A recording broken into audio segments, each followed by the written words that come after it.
आप सबका अभिनंदन करता हूं, स्वागत करता हूं, जी आया नू खैर मकदम। साथियों, आप जानते हैं कि हमारा 3 दिवसीय हिमाचल नाट्य उत्सव यहां पर चल रहा है।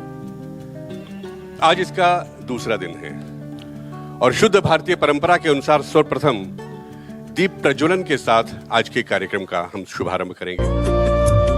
शुभं कुरुत्वं कल्याणं आरोग्यं धनसम्पदः। शुभं कुरुत्वं कल्याणं आरोग्यं धनसम्पदः। शत्रुबुद्धि विनाशाय दीपज्योतिर्नमोस्तुते। दीपज्योतिर्नमोस्तुते। साथियों, मैं ज्यादा समय नहीं लूंगा क्योंकि आज का नाटक आप सबके दिलों की धड़कन को आपके साथ जोड़ने वाला है। ये नाटक लिखा है क्रोएशिया की एक राइटर है मीरो गैवरान। हाँ, निर्देशक हैं हमारे केदार सिंह ठाकुर और आज का ये जो नाटक है संकल्प रंगमंडल शिमला की प्रस्तुति है। इसका नाटक का एडॉप्टेशन किया है सौरभ श्रीवास्तव ने। तो चलिए हम देखते हैं एक बेहतरीन प्रस्तुति, एक खूबसूरत नाटक। जोरदार तालियों से स्वागत, दी डॉल। भारत के आम लोगों का रोबोट से पहली बार परिचय 1980 के दशक में हुआ था, जब दूरदर्शन पर एक सीरियल शुरू हुआ था जिसका नाम था जायंट रोबोट। ये जापान की एक मशहूर टीवी सीरीज थी जिसे हिंदी में डब करके दूरदर्शन पर दिखाया जाता था। हालांकि भारत ने रोबोटिक टेक्नोलॉजी को कभी उस तरह से नहीं अपनाया जिस तरह से जापान में इसका विस्तार हुआ है। आज जापान पूरी दुनिया की रोबोट कैपिटल बन चुका है और ये इंडस्ट्री वर्ष 2035 तक 5,32,000 करोड़ रुपए की होगी। जब जापान के लोग बूढ़े हो रहे हैं और वहां अकेलापन इतना बढ़ता जा रहा है, तब ये रोबोट्स कैसे जापान की अर्थव्यवस्था का इंजन बन गए हैं, आज आपको इस पर हमारी ये स्पेशल रिपोर्ट टोक्यो से दिखाते हैं। आज हम आपको गाकू तेनसोकू से मिलवाते हैं, जिसका जापान के लोगों से पहला परिचय वर्ष 1928 में हुआ। उस समय ये जापान का पहला ह्यूमनॉइड रोबोट था, यानी कि एक ऐसा रोबोट जो इंसानों की तरह ही दिखता था। लगभग 3 मीटर ऊंचे और बड़ी बड़ी आंखों वाले इस रोबोट ने जापान के लोगों को न सिर्फ प्रभावित किया, बल्कि ह्यूमनॉइड रोबोट्स के प्रति उनकी उत्सुकता को भी बढ़ाया।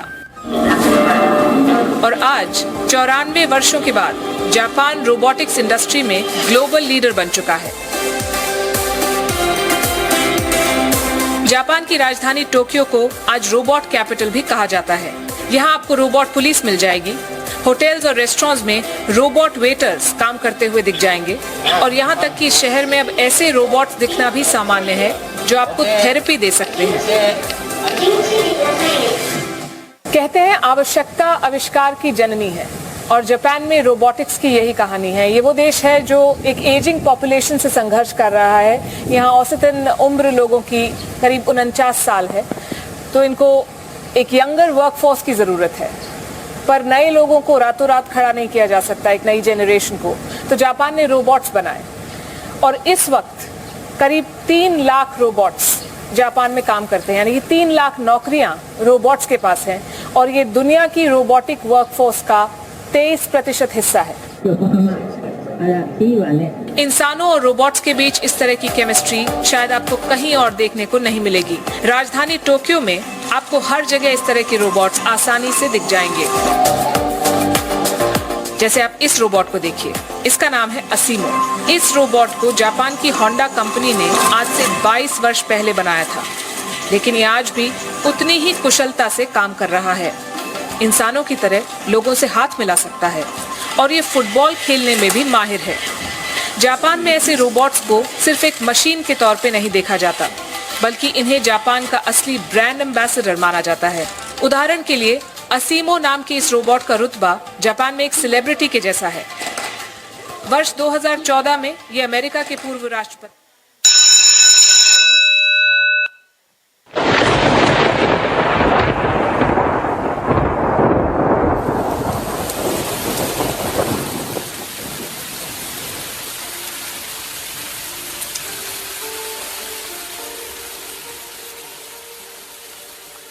Congratulations, Mr. Ruth. आप हैं winner number 7. Did all real women have brilliant replacement?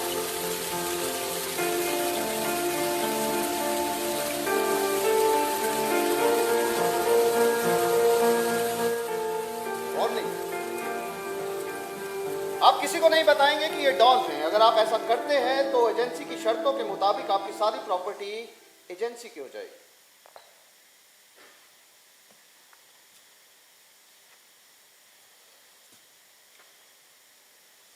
Remote.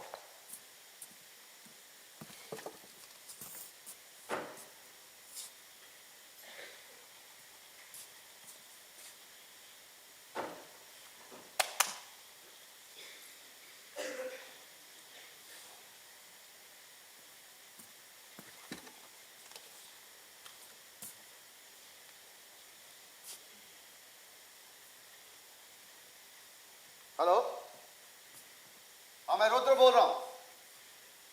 तुम्हारा विनर नंबर 7। हाँ अभी आधा घंटा पहले तुम्हारे लोग आए थे, ये बॉक्स यहां छोड़ गए। मैं कैसे बताऊं, तुम्हारा रिमोट ही काम नहीं कर रहा है। क्या वो बैटरी? हाँ मैं वो बैटरी डालना भूल गया, थोड़ा एक्साइटेड था। हाँ हाँ मैंने सारी इंस्ट्रक्शंस पढ़ ली है। हाँ मैं तुम्हें फीडबैक दूंगा, ठीक है।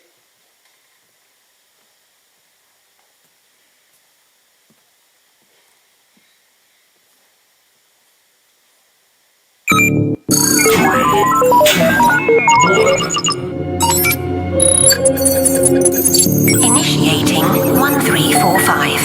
Installing software. Setting up operating system TIFA 1.389.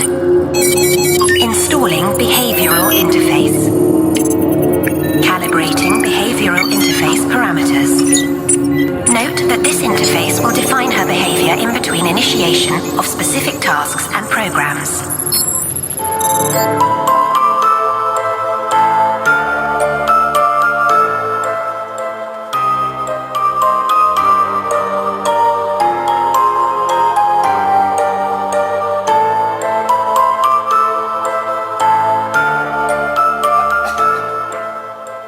हाय, हाय। क्या तुम मेरे एडमिन हो? हाँ मैं ही तुम्हारा एडमिन। मेरी प्रोग्रामिंग है कि मैं तुमसे हैंडशेक करूं, जान पहचान बढ़ाऊं और भी बहुत कुछ, मगर उससे पहले तुम्हें मेरा नाम तय करना होगा। तुम्हारा नाम तय करना होगा? एग्जैक्टली, तुम्हें वो नाम एंटर करना होगा। आई नो, वो एंटर करना होगा।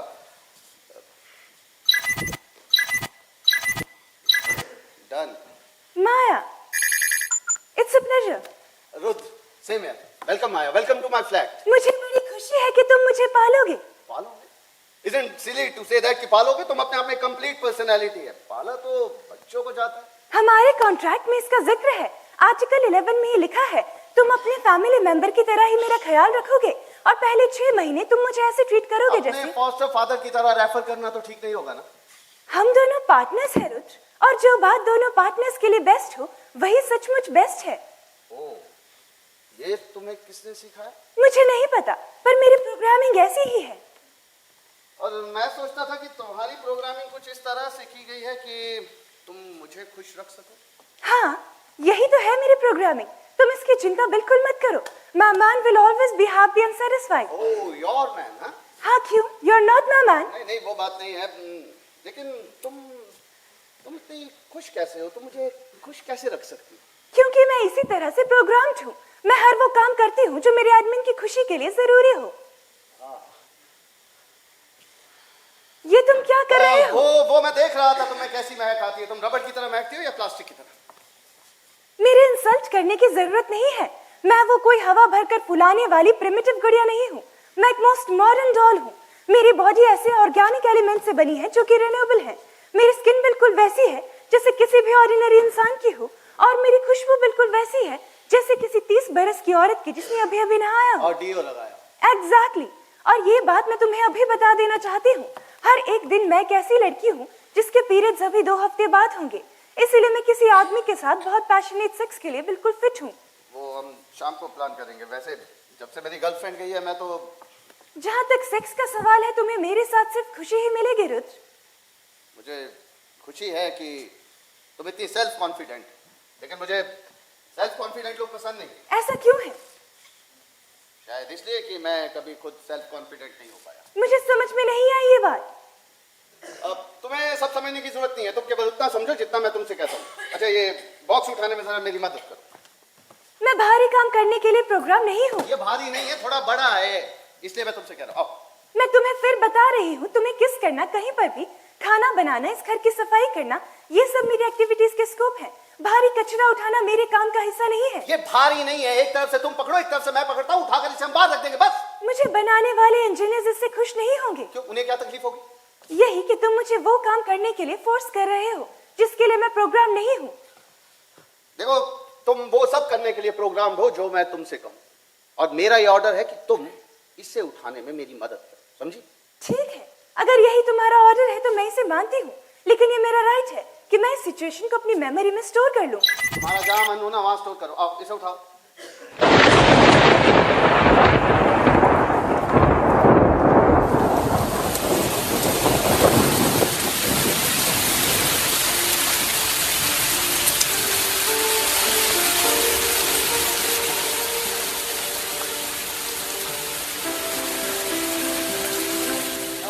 तुम्हें पता है तुम्हारे नाम का क्या मतलब है? हाँ, माया का मतलब है भ्रम, इल्यूशन। वाह, उन लोगों ने तुम्हारे अंदर काफी नॉलेज भर रखी है ना। जहाँ तक एजुकेशन का सवाल है, मैं तुम्हारे लेवल पर प्रोग्राम्ड हूँ।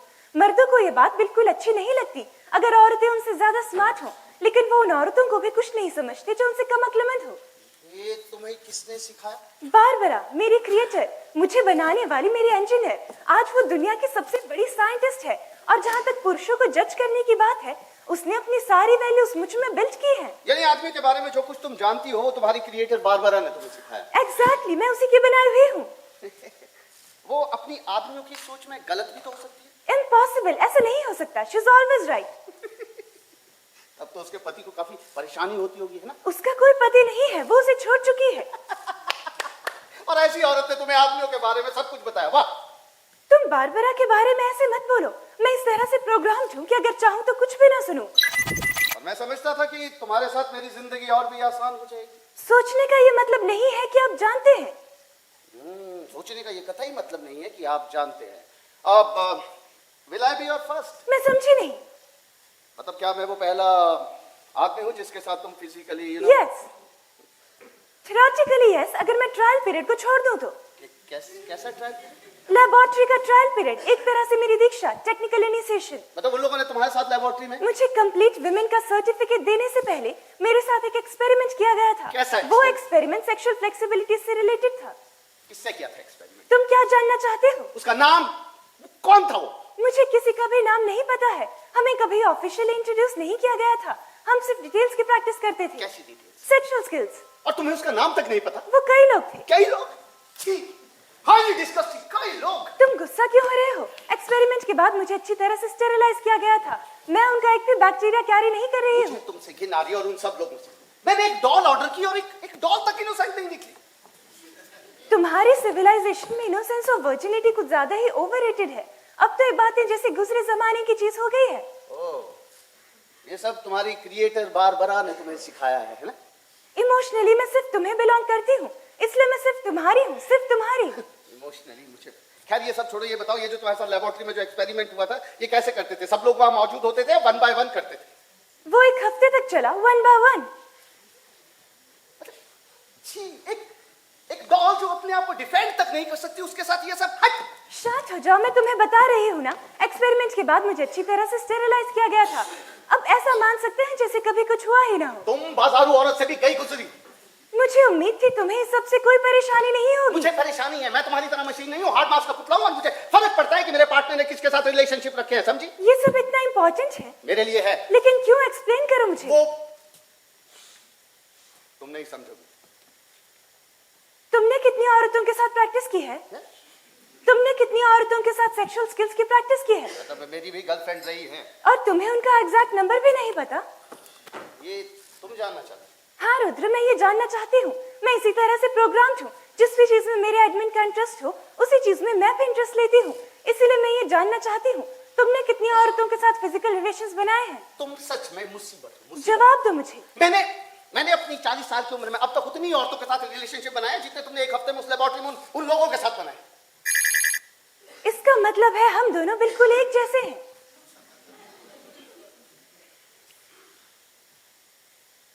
शायद।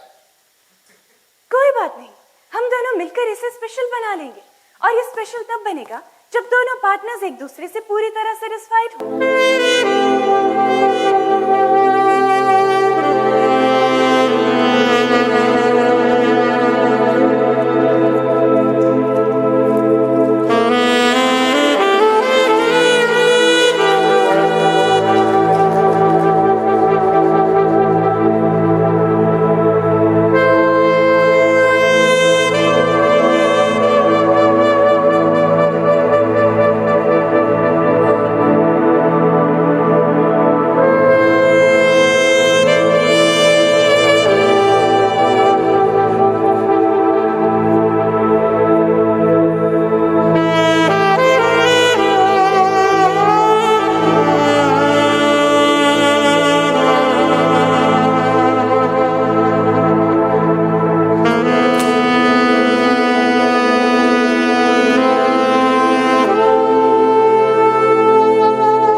सेक्स के बाद प्यास लगती है, नॉर्मल सी बात है। अब मैंने बहुत एंजॉय किया। आई होप तुमने भी एंजॉय किया। तुमको ऐसा क्यों लगता है? क्योंकि हम लोग दोनों ने एक साथ क्लाइमेक्स किया। भाई एक्स के साथ अक्सर ऐसा नहीं होता। इस चीज से प्रोग्राम किया गया है कि जब भी तुम मोन करो मैं तुम्हें फॉलो करूं। तुमने एंजॉय किया ना। अब देखो ये मत कहना कि तुमने कुछ फील ही नहीं किया। तुम्हारा एक्साइटमेंट और तुम्हारा प्लेजर मुझे जैसा का तैसा ट्रांसफर हो जाता है। मेरी फीलिंग्स तुमसे ही जुड़ी है। ग्रेट। अच्छा ये बताओ मैं बेस्ट हूँ? बेस्ट किस चीज में? सेक्स में और किसमें? बेस्ट किसके कंपैरिजन में? उन लोगों के कंपैरिजन में जिन्होंने लेबोरेटरी में तुम्हारे साथ वो एक्सपेरिमेंट किया था। मुझे झूठ बोलना नहीं आता है और मुझे लगता है सच्चा जवाब तुम्हें पसंद नहीं आएगा। आई नो, लेकिन मैं जानना चाहता हूँ। ठीक है, तुम बेस्ट नहीं हो। बेस्ट वो था लैब का यंग केमिस्ट। उसकी बॉडी बहुत ही फ्लेक्सिबल थी, हाथ बहुत ज्यादा। तुम्हें शर्म नहीं आती है? मेरे सामने उसका नाम ले लिया जबकि अभी 5 मिनट पहले हम दोनों। लेकिन तुम ही कह रहे थे कि तुम्हें सच्चा जवाब सुनना है। आई नो अच्छा ठीक है वो। अच्छा ये बताओ अगर तुम उन लोगों को कंपेयर करो और मुझे कंपेयर करो तो उस कैटेगरी में तुम मुझे कहाँ देखती हो? Do you think कि अगर मैं अपना सच्चा ओपिनियन दूं तो तुम्हें खुशी होगी? नहीं वो तो नहीं होगी, लेकिन मैं जानना चाहता हूँ। तुम क्यों जानना चाहते हो? क्योंकि मैं क्यूरियस हूँ और जीते जागते इंसान को क्यूरियोसिटी होती है इसलिए। तुम ये कहना चाहते हो कि मैं जीती जागती नहीं हूँ? नहीं, तुम जीती जागती नहीं हो। तुम एक डॉल हो, एक मॉडर्न डॉल। मैं तुम्हें यही कहूंगा। Do you agree? मेरा ओपिनियन सुनने से भी तुम्हारा ओपिनियन चेंज नहीं होगा। I know. As a man तुम मुझे कौन सी पोजीशन पे देखती हो? सेकंड, थर्ड, लास्ट, कौन सी बताओ? ठीक है, मैं बारबरा के ऊपर कोई कमेंट नहीं कर सकती क्योंकि उसने मुझे सिर्फ किस किया था। ये कोई एक्टिव सेक्सुअल एक्ट नहीं था। अब अगर मैं उन 5 लोगों को कंसीडर करूं जिनके साथ मैंने लेबोरेटरी में प्रैक्टिस की थी और फिर तुम्हें भी काउंट करूं तो मेरे पास 6 वैल्यू कैटेगरीज हैं। इनमें तुम्हारा प्लेस 5th है। 5th? Yes, 5th place. अब वो छठा इंसान कौन था जो मुझसे भी नीचे था? ये मेरे लिए सही नहीं है कि मैं उसके बारे में तुमसे कोई भी बात करूं। लेकिन मैं जानना चाहता हूँ कि वो छठा इंसान कौन था जो मुझसे भी क्या गुजरा था। मुझे इस तरह से प्रोग्राम नहीं किया गया है कि मैं किसी के बारे में कुछ बुरा बोलूं। लेकिन तुम्हें इस तरह से प्रोग्राम किया गया कि जो कुछ मैं तुमसे पूछूं तो मुझे बताओ। और मैं ये जानना चाहता हूँ कि वो छठा इंसान कौन था जो मुझसे भी क्या गुजरा। ठीक है, वो उस इंस्टीट्यूट का एक पार्ट टाइम एसोसिएट था। उसकी उम्र करीब 80 साल थी। यस, और 2 मिनट की प्रैक्टिस के बाद ही उसके सारे फंक्शंस फेल कर गए। That was it, huh? Yes, that was it। यानी मैं केवल उसी से बेहतर था। मैं एनालाइज कर पा रही हूँ कि तुम खुश नहीं हो। मुझे शायद तुम्हें नहीं बताना चाहिए था। नहीं, तुम्हें मुझे बताना चाहिए। मैं जब भी तुमसे कुछ पूछूं तो तुम्हें मुझे बताना चाहिए। क्या तुम मुझसे ये नहीं कह सकती कि मैं कभी कभी तुमसे थोड़ा बहुत झूठ बोल लिया करूं? नेहा, मेरी एक्स, उसके लिए कभी शोर नहीं था कि वो क्या सोचती है। उसका मानना था कि अगर हमारे बच्चे हो जाएंगे तो हम खुश रहे। आदमी और औरत बच्चे पैदा करते हैं रुच, ये नेचुरल है। लेकिन मेरे लिए नेचुरल नहीं है। मैं नहीं चाहता कि जब मैं ऑफिस से घर वापस आऊं तो रोता हुआ बच्चा मुझे मिले और मेरा सर खाए और जिंदगी भर में गुलामों की तरह उनकी सेवा करता रहूं और एक दिन अचानक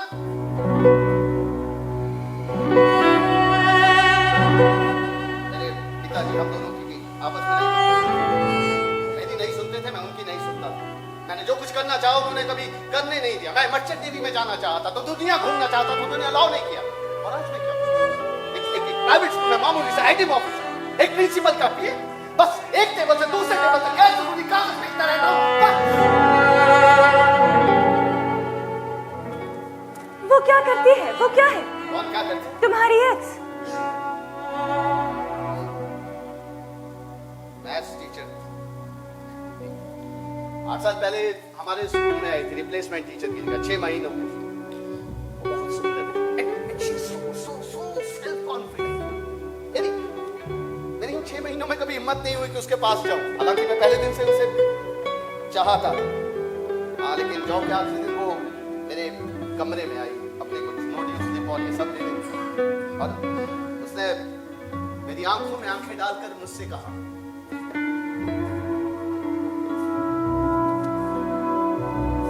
रुद्र, वो मैं कल से जॉब छोड़ रही थी, तो अब शायद हम लोग फिर कभी नहीं मिल पाएंगे। हाँ श्योर, आई मीन हम बिल्कुल जा सकते हैं। उसके बाद हम रोज मिलते हैं। और कुछ ही दिनों के बाद वो मेरे साथ यहाँ मेरे फ्लैट में थे। सब कुछ एक दिन जब से उसने वो बच्चों की बातें शुरू की, तब से सारी चीजें बिगड़ गई। और एक दिन तो उसने एग्जैक्टली जहां तुम खड़ी हो यहीं खड़े होकर उसने मुझसे सीधा एक सवाल किया। हम दोनों पिछले 7 साल से साथ हैं। तुमने एक मोमेंट के लिए भी सोचा है हमारी कभी शादी होगी, हमारे बच्चे होंगे? तुमसे प्यार करता हूँ, बच्चे नहीं चाहता, तुम्हें चाहता हूँ। मजाक है ये सब कुछ तुम्हारे लिए? खेल है? मैं डॉल हूँ तुम्हारी जिससे खेलते रहते हो? मैंने कहा ना, मैं बच्चे नहीं चाहता, मैं तुम्हें चाहता हूँ बस। क्योंकि तुम सेल्फिश हो, बदतमीज हो तुम्हें बस अपनी खुशियों से मतलब है।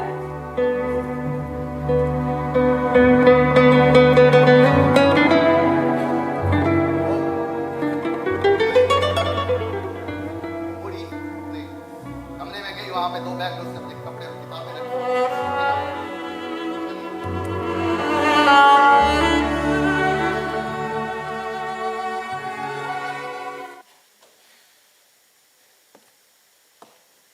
उसने बिल्कुल ठीक किया।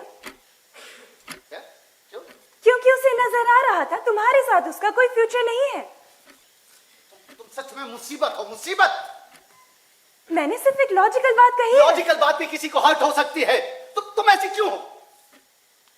मैं जैसी हूँ मैं वैसी हूँ। सब वैसे ही होते हैं जैसे वो होते हैं। लेकिन तुम बहुत उदास, परेशान और चिड़चिड़े लग रहे हो। हाँ हूं तो। क्या तुम्हें सेक्स चाहिए? अब तुम मुझसे ये क्यों पूछ रही? क्योंकि मैं इसी तरह से प्रोग्राम्ड हूँ। नहीं, मुझे सेक्स नहीं चाहिए। तुम्हारे फादर का क्या हुआ? उनके साथ तुम्हारे रिलेशंस अभी भी ठीक नहीं है। इससे पहले कि हम दोनों के बीच सब कुछ ठीक हो पाता, वो मुझे छोड़कर चले,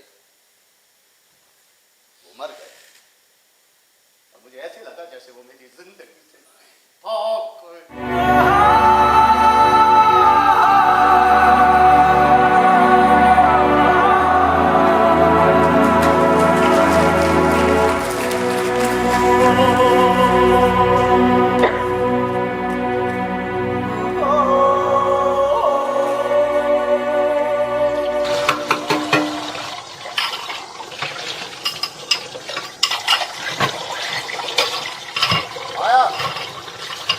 तुमसे कह रहा हूँ। क्या कह रहे हो? ये बर्तन, ये प्लेट आराम से नहीं कर सकती?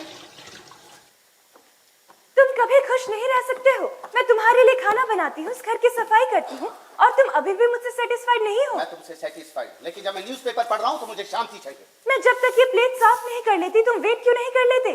तुम्हें हर सवाल के जवाब में 2 सवाल क्यों पूछ रहे होते हैं? क्योंकि मेरे और तुम्हारे बीच जितने भी प्रोसेसेस हो रहे हैं मुझे इन सभी के लॉजिकल जवाब चाहिए। क्या कहा? लॉजिकल जवाब? एग्जैक्टली। देखो, आदमी और औरत के बीच जो कुछ होता है ना, वो लॉजिकल नहीं होता, इलॉजिकल होता है। ऐसा क्यों है? ऐसा क्यों है मतलब? मुझे नहीं लग रहा कि कोई लॉजिकल जवाब है। I know. तो क्या तुम मुझे कोई ऐसा जवाब नहीं दे सकते जो लॉजिकल कंडीशंस पर बेस्ड हो? तुम्हारा सवाल क्या था? मतलब हम झगड़ क्यों रहे? हम झगड़ नहीं रहे हैं रुच, पर मैंने ये बात नोटिस की है, इस सिचुएशन में कुछ तो बड़ा एबनॉर्मल और अपसर्ड है कि मैंने खाना बनाया जो तुमने बड़े मजे से खाया, उसके बाद मैंने बर्तन हटाए, प्लेट्स को धोना शुरू किया, तुमने ना ही खाना बनाया, तुमने ना ही सफाई की, तुमने बस अपना पेपर उठाया और फिर शिकायत करने लगे कि शोर हो रहा है। तो तुम क्या एक्सपेक्ट कर रही थी? मैं यही एक्सपेक्ट करने के लिए प्रोग्राम्ड हूँ कि जब भी मैं कोई काम करूं तुम अपना सेटिस्फैक्शन जाहिर करो और काम खत्म हो जाने के बाद हम दोनों के बीच कोई प्लेजेंट सी बातचीत हो, ना कि मुझे ऐसी शिकायतें सुननी पड़े कि शोर क्यों हो रहा है, वो भी ऐसा शोर जो होगा ही, क्योंकि जब बर्तन धोए रखे जाएंगे वो आवाज करेंगे। तो तुम ये एक्सपेक्ट कर रही हो कि समय में न्यूज़पेपर पढ़ना छोड़कर तुमसे बात करूं? एग्जैक्टली। तो तुम अपने आप को थोड़ा सा रिप्रोग्राम कर लो और ये अच्छे से जान लो कि जब मैं न्यूज़पेपर पढ़ रहा हूं तो मैं शांति चाहता हूं, मैं किसी से बात नहीं करना चाहता, तुमसे भी नहीं। क्या तुम नेहा के साथ भी ऐसा ही करते थे? देखो, जब नेहा मेरे साथ रहती थी ना, उससे पहले वर्षों में अकेला रह चुका हूं और मुझे आदत पड़ चुकी है कि मैं खाना खाने के बाद न्यूज़पेपर पढ़ता हूं अकेले में, शांति से, बिना किसी से बात किए। इसका मतलब है तुम्हें खाना खाने के बाद नेहा से बात करना पसंद नहीं था? हाँ, नहीं था तो तब तो रियली शेयर करी हुई जिंदगी नहीं थी। क्यों शेयर करी हुई जिंदगी नहीं? क्योंकि तुमने नेहा को बिल्कुल अलग थलग कर रखा था। Nonsense. Men and women are not the same। ये जो औरतें होती है ना, या तो ये समझती नहीं है या समझना चाहती नहीं। तुमने नेहा के साथ अपने रिलेशनशिप में बहुत बड़ी गलती कर दी है, इसीलिए वो तुम्हें छोड़कर चली गई और इसी वजह से तुम आज तक उसकी याद में इतना जल रहे हो। तुम ऐसे कैसे कह सकते? ये ऑब्वियस है, तुम दुखी हो, सफर कर रहे हो, बात बात पर उसी का जिक्र करते हो, इसी से साफ पता चल जाता है कि तुम अभी तक उसे नहीं भूल पाए। ब्रेकअप के बाद ये नॉर्मल सी बात है और किसी भी चीज को भूलने में ना टाइम लगता है, एकदम से चीजें भुलाई नहीं जा सकती। मैं जानती हूँ। तुम जानती हो? तुम कैसे जानती हो? ये मुझ में बिल्ट है, मैं बस जानती हूँ। बिना किसी पर्सनल एक्सपीरियंस, बिना किसी पर्सनल एक्सपीरियंस के भी। ओह, तुम्हारी क्रिएटर बारबरा की मेहरबानी से, है ना? एग्जैक्टली। जब वो अपने हस्बैंड को छोड़कर आई थी, वो भी काफी समय तक बड़ी उदास चुपचाप रहती थी, मगर कुछ समय बाद वो काफी मजबूत हो गई और खुश रहने लगी। ऐसा कुछ नहीं था, ये सब झूठ है। जो बारबरा कहती है तुम उस पर शक कैसे कर सकते हो? मैं कर सकता। ये जो तुम्हारी बारबरा है ना, दुनिया के सामने अपनी झूठी स्टोरी फैला रही। ये इम्पॉसिबल है। ये पॉसिबल। मैंने इंटरनेट पे सर्च किया था, तो 4 साल पहले उसने अपने पति को डाइवोर्स किया और तब तक वो अच्छी खासी नामी गिरामी साइंटिस्ट बन चुकी थी। मैंने उसके पति का इंटरव्यू भी देखा है, जिसमें वो कहता है कि कैसे वो दोनों एक साथ रहते हुए भी एक दूसरे से बिल्कुल अलग थे। वो ऑफिस से घर आती, अकेले खाना खाती, अकेले सो जाती, बिना उसको बताए ऑफिस चली जाती, मतलब उन दोनों की पर्सनल इंटीमेट लाइफ बिल्कुल खत्म थी। ये सब झूठ है। ये सच है। कहानी का दूसरा पहलू, यानी कि हस्बैंड का वर्जन। बारबरा ने उस रिलेशनशिप का अपना वर्जन मेरे अंदर बिल्ट किया है। राइट, वो इसलिए क्योंकि हम अपने आप को कभी सही ढंग से नहीं देख पाते। दूसरे लोग हमें सही ढंग से देख पाते हैं जो हमें दूर से देख रहे होते हैं। यही बात मैं तुम्हारे बारे में भी कह सकती हूँ। क्या? या तुम देखना नहीं चाहते हो, या शायद तुम देख नहीं सकते हो कि तुम असल में क्या हो, इसीलिए तुम मुझे झूठी सच्ची कहानियां सुना रहे हो। ओह, तो तुम मेरी इंसल्ट कर रही हो। अच्छा, तुम ही बताओ, तुम मेरे और नेहा के रिलेशनशिप को कैसे देखते हो? बताओ। तुम वाकई सुनना चाहते हो? तुम्हें शायद अच्छा नहीं लगेगा। नहीं, सुनाओ, मैं सुनना चाहता हूं। बोल। ठीक है, तुम 7 साल तक नेहा के साथ थे और हालांकि तुमने खुद को कन्विंस कर रखा था कि तुम उससे बहुत प्यार करते हो, लेकिन तुम एक मोमेंट के लिए भी अपना ईगो नहीं छोड़ पाए और ना ही अपने मैं से बाहर निकल सके। तुम अच्छी तरह से जानते थे उसकी खुशी के लिए, उसके फुलफिलमेंट के लिए बच्चा होना कितना जरूरी था, लेकिन तुम बच्चे नहीं चाहते थे और जब उसने तुम्हें छोड़ दिया तब दुख हुआ तुम्हें, तब तकलीफ महसूस हुई तुम्हें। तुमने सॉल्व के प्रोटोटाइप कॉन्टेस्ट में हिस्सा लिया क्योंकि तुम नेहा को नहीं भुला सके थे। अगर तुम उसे भूल सके होते तो तुम शायद किसी नेचुरल औरत के साथ जिंदगी आगे बढ़ाते, लेकिन तुमने एक डॉल को चुना, एक रियल औरत को नहीं, क्योंकि तुम यही समझते रहे कि एक डॉल के प्रति तुम्हारी कोई जिम्मेदारी नहीं होगी और एक स्वार्थी और इगोइस्टिक आदमी की तरह तुम कोई जिम्मेदारी चाहते भी नहीं थे। तुम सिर्फ अपनी खुशियां चाहते हो। चुप! तुम बताओ कि मुझे कि प्यार क्या होता है, प्यार कैसे किया जाता है? मैं बता सकती हूँ। प्यार वो होता है जब हम उस इंसान की खुशी से खुश हो जाएं जिससे हम प्यार करते हैं, सिर्फ अपनी खुशी से नहीं। अब एक शब्द भी मत बोलो। अब तुम मुझे चुप क्यों करवा रहे हो? मैंने कुछ भी गलत नहीं कहा है। इसी वजह से। मैं समझी नहीं। क्या तुम मुझसे नाराज हो? नहीं, मैं तुमसे नाराज नहीं। तो क्या तुम खुद से नाराज हो? शायद। तुमने क्यों एक डॉल का ही साथ चुना और एक रियल औरत को नहीं चुना? इसके बारे में मेरे पास एक और लॉजिकल पॉसिबल एक्सप्लेनेशन है। तुम सुनना चाहोगे? वो भी सुना। तुमने एक डॉल को इसीलिए चुना क्योंकि तुम ये नहीं चाहते थे कि कोई और औरत नेहा की जगह ले। एक मिनट। तुमने अभी थोड़ी देर पहले जो कुछ कहा था, तुम अपनी बात को कॉन्ट्राडिक्ट कर रही हो। क्या कहा था मैंने? यही कि मैं तो जानता ही नहीं कि प्यार क्या होता है, प्यार कैसे किया जाता है। ये दोनों ही नतीजे बराबर हैं।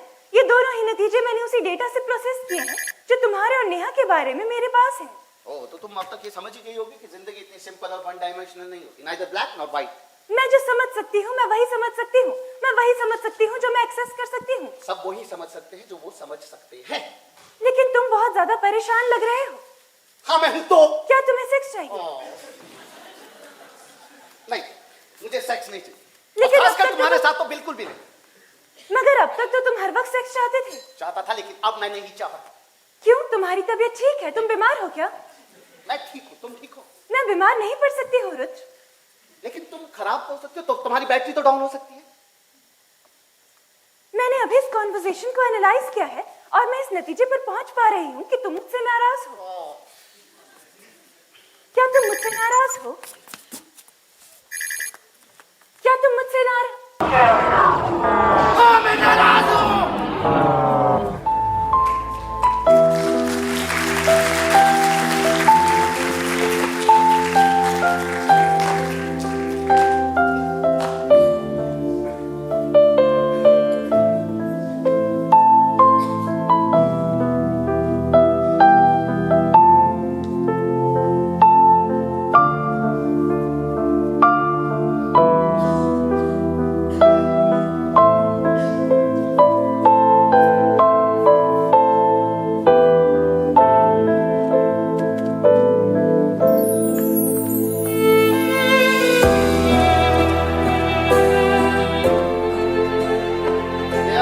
माया,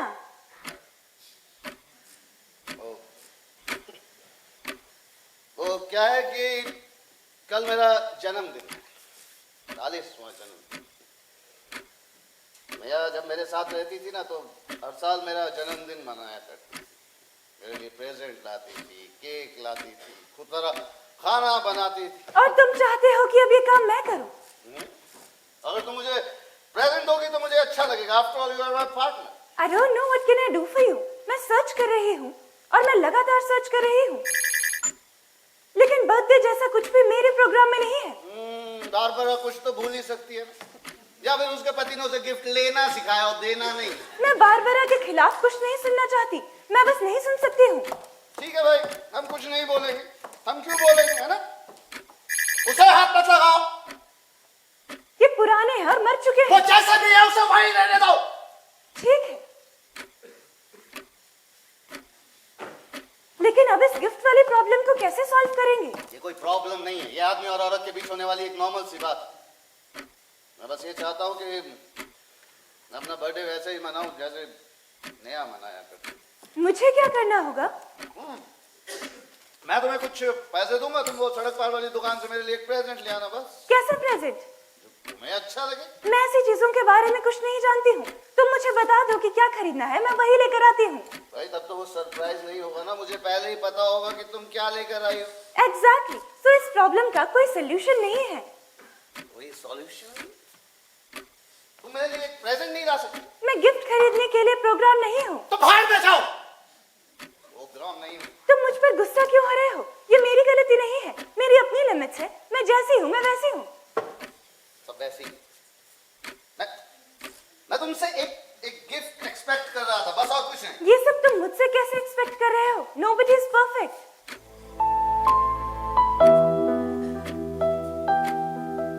तुमने पहली बार अकल में सीखी बात।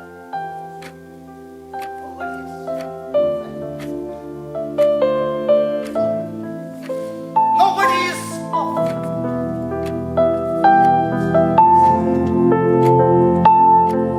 I'm sorry रुद्र, sorry किसलिए? तुम्हारे बर्थडे पर तुम्हें कोई खुशी ना दे पाने के लिए। It's okay. देखो एक तरीका, मैं तुम्हें एक कागज पर ऐसे 5-6 प्रेजेंट के नाम लिख के दूंगा, तुम उनमें से मेरे लिए ले आना। और जब मैं कल शाम को ऑफिस से घर वापस आऊं तो उसे गिफ्ट रैप करके मुझे देना और कहना हैप्पी बर्थडे डियर। लेकिन मैं कैसे चुन सकती हूँ और मुझे कैसे पता चलेगा कोई चीज तुम्हारे लिए कितनी इंपॉर्टेंट है और मेरे अकेले बाहर जाने में भी कितना रिस्क है? अगर एक मोमेंट के लिए भी मेरी बैटरी डाउन हो गई तो लोग तो यही समझेंगे कि मैं मर चुकी हूँ और फिर सबको पता चल जाएगा कि मैं एक डॉल हूँ। राइट। वैसे माया, नेहा मेरे लिए जब भी प्रेजेंट लाती थी तो ऐसा नहीं था कि वो हमेशा वही प्रेजेंट लाती जो मुझे अच्छा लगता, लेकिन मुझे खुशी होती। I'm sorry, Rudra. तुम्हारे गिफ्ट से मुझे खुशी मिलती है, तुम्हारे गिफ्ट से मुझे खुशी मिलती है। वो मेरी केयर करती है। तुम फिर नेहा के बारे में सोच रहे हो? हमेशा ही इसके बारे में सोच। तो तुम उसे कॉल क्यों नहीं कर लेते? वो क्यों नहीं करती? कौन पहले कॉल करता है ये इम्पोर्टेंट है क्या? मेरे लिए है। मैं समझी नहीं। क्योंकि तुम समझ ही नहीं सकती हो। ये कोई लॉजिकल जवाब नहीं है। देखो, औरत और आदमी के बीच जो कुछ होता है ना, वो लॉजिकल नहीं होता, वो उलझा हुआ होता है, स्क्रूड अप होता है, समझी? लेकिन तुम नेहा के लिए केयर तो करते हो ना? हाँ, करता हूँ। फिर तुम उसे कॉल नहीं करना चाहते? नहीं करना चाहता। तो तुम्हारी प्रॉब्लम कैसे सॉल्व होगी? अगर तुम उसे कॉल ही नहीं करोगे, तुम उससे बात कैसे कर पाओगे? मैं सीसीडी जाया करता। वो मेरा फेवरेट है। हम फिल्म देखने के बाद पहली बार वही गए थे, लेकिन मैंने सीसीडी जाना छोड़ दिया इस डर से कि कहीं वो मुझे मिल ना जाए। लेकिन ये तो सरासर बेवकूफी है, क्योंकि तुम नेहा से मिलना तो चाहते हो, मगर वहां इस वजह से नहीं जा रहे कि कहीं वो वहां पर मिल ना जाए। शायद तुम ठीक कहती हो। मुझे वहां जाना चाहिए है, मुझे उसे प्रपोज करना चाहिए, लेकिन फिर से वही सब शुरू हो जाए।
Thank you. हाँ,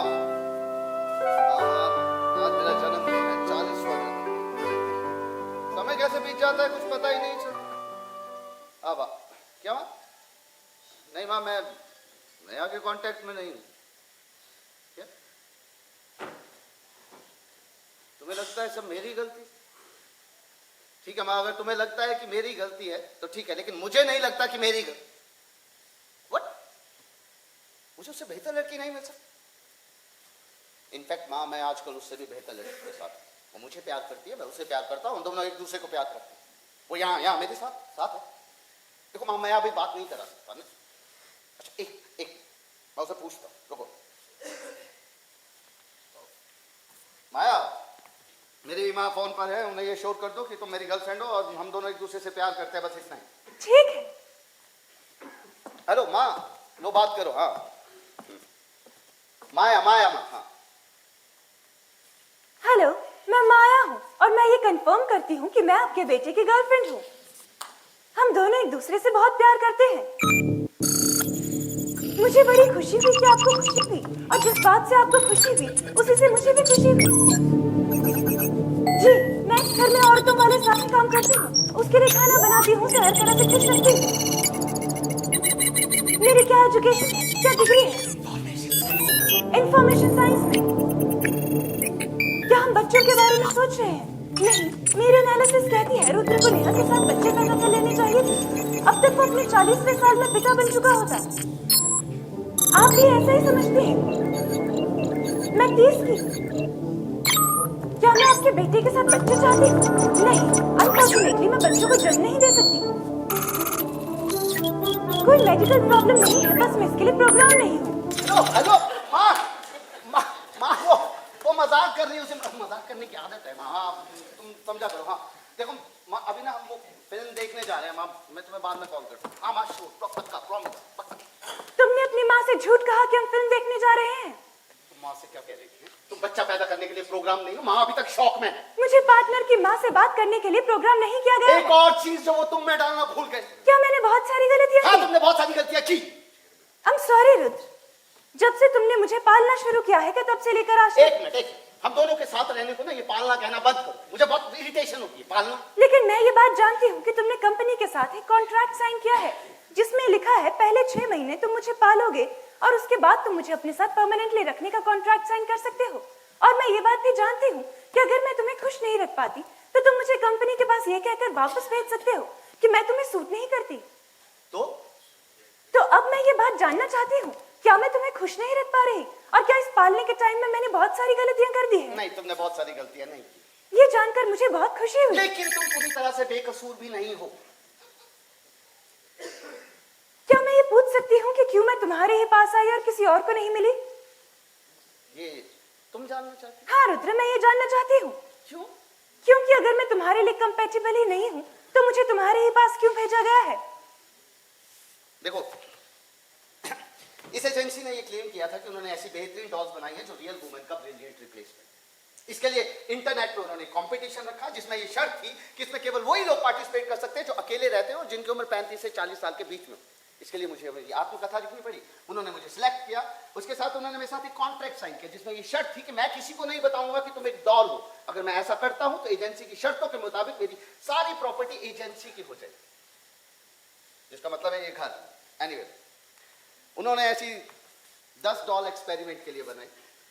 अभी वो उसकी ड्यूरेबिलिटी, फ्लेक्सिबिलिटी को लेकर श्योर नहीं, लेकिन अब इस एक्सपेरिमेंट के बाद वो इसका मास प्रोडक्शन करेंगे और तब शायद हर एक डॉल की कीमत उतनी हो जितनी कि एक अच्छे खासे घर की या फिर एक बेशकीमती गाड़ी।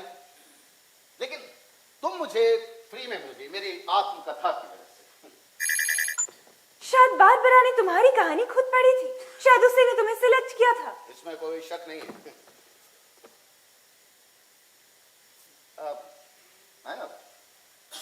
क्या तुम इस बात से खुश हो कि तुम्हें मेरे साथ रहने के लिए चुना गया? ये बात मैं नहीं जान सकती हूँ। क्यों नहीं जान सकते? क्योंकि मैं ये नहीं जानती हूँ कि सिलेक्ट हुए वो बाकी 9 कैंडिडेट्स कौन हैं। ये तो मैं भी नहीं जानता कि बाकी 9 डॉल्स कहाँ हैं, किसके साथ हैं। हाँ, अगर कोई मुझसे ये पूछे कि क्या मैं तुम्हारे साथ खुश हूँ तो मैं जानता हूँ मेरा जवाब क्या होगा। क्या होगा तुम्हारा जवाब? नहीं बताऊंगा, ये बहुत ही इंटीमेट सवाल है।